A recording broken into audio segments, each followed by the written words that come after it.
you know who Rick Rubin is? I have listened to many records produced by the illustrious producer, Rick Rubin. But he's a name that sort of floats around, you know, when you think of bands like Slipknot, or you think of bands like System of a Down, any of the other thousands of people that Rick Rubin seems to have produced over the years. There's Jay-Z, and he's produced Johnny Cash and Metallica, you know. The list goes on. As a figure, he's quite a strange man. He looks like Gandalf has fallen on hard times, to be perfectly honest. And he wanders around studios barefoot, drifts in and out. He's got this very sort of hippie mentality to him.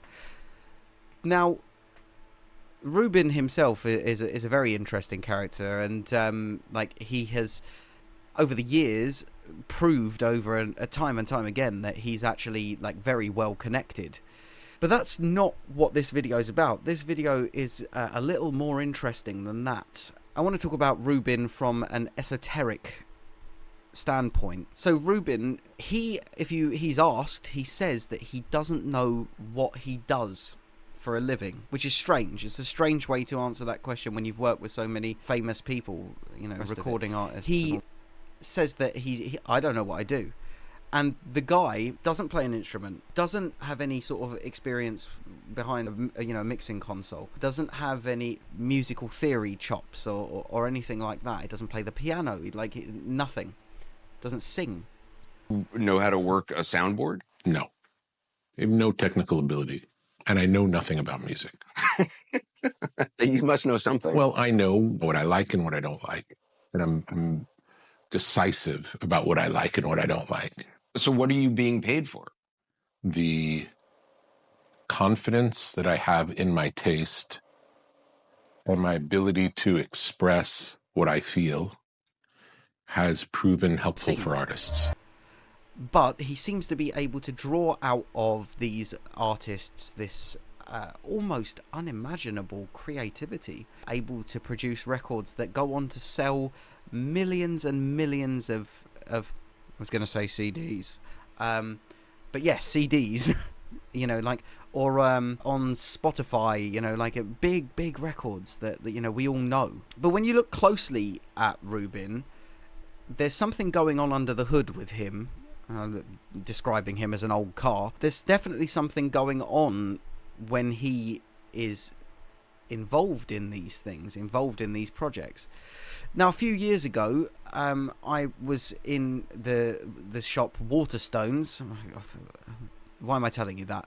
So anyway, I'm in Waterstones and I see Rubin's book there. It's this strange grey covered hardback book called The Creative Act, A Way of Being. Now, I bought that book, and it was a very easy read, you know, like, he writes in very small paragraphs, and it's all very sort of new age kind of thing, you know, like you quite innocent in that regard. But as I've learned over the past few years, if you've seen any of my previous videos, especially the one on Crowley, there's no such thing as innocent new age. That philosophy comes from people like Eliphas Levi, comes from people like Aleister Crowley, comes from Franz Hartmann. Now, I'm name dropping Franz Hartmann here because he's absolutely relevant to Rick Rubin. There is a video available online of Jay-Z recording 99 Problems. And in that, they are in Rick Rubin's house, which is a massive sort of like monastery looking place where there's all sorts of like crazy things everywhere. There's like a taxidermied bison in one room. And when was the last time you seen a bison in a nigga's studio? Very strange. And Rick Rubin's just sort of floating around in his dirty t-shirt and tracksuit bottoms with barefoot while they're recording. But a book pops up on screen, which is called White and Black Magic by Hartmann. Now, that book, you can draw parallels between Rubin's book, The Creative Act, and Hartmann's book, White and Black Magic. They merge quite nicely together, because Rubin talks about artists being antennae, that's the actual word that he uses in the book, is like drawing ideas down. And a main thing that Rubin is a proponent of is like he encourages the artist to be silent and to be quiet, and then they have to draw in these ideas once you've become an empty vessel. And then once those ideas are in you, they exude themselves from you, but that you have to do that mindfully. You have to do it in a way that is careful not to step on the idea, because the idea is being drawn from outside, not inside, if you catch my meaning. Now, Hartmann makes similar claims to this, except he does it in a much more sort of esoteric way, using language that, believe me, you read a sentence from his book and you actually end up having to look up 10 of the words. It's very difficult, actually, his book. So this is from The Creative Act. Rubin says, as artists, it is our job to draw down this information, transmute it, and then share it. So that has alchemical undertones to it. Transmutation. You know, I think of like TV shows like Full Metal Alchemist, you know, where you have an equal exchange has to be made. If one wishes to obtain something of equal value must be given. Transmutation. You know, I think of like TV shows like Full Metal Alchemist, you know, where you have an equal exchange has to be made during this process. Hartmann goes into much more detail with much more flowery language. Okay, so Hartmann says, above, around, and within all, without beginning and without end, penetrating and pervading all, from the endless and unimaginable periphery to the visible and incomprehensible centre, is Parabrahman, the unmanifested absolute, the supreme source of every power that ever manifested or may in the future manifest itself as a thing. Now, on the surface, they don't sound like they're actually saying the same thing, but really, they are actually saying the same thing. He then says that the Omega and Alpha in the center represent the Sun, the Absolute, having become manifest as the universal Logos, or the Christ.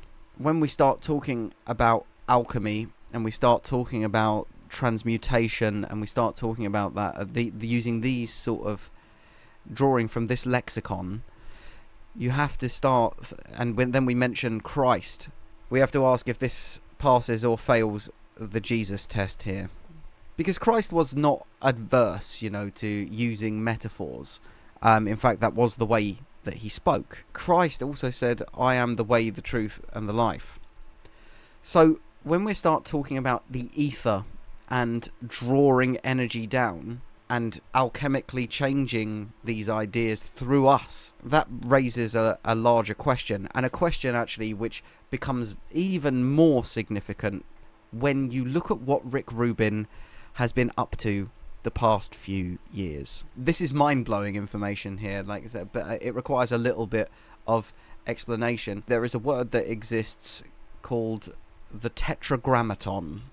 Now, the Tetragrammaton is the name of God. The Tetragrammaton is a word that sounds like I'm talking about Transformers, you know, Megatron or something like that. But and I am about to transform the Autobots into atomic particles.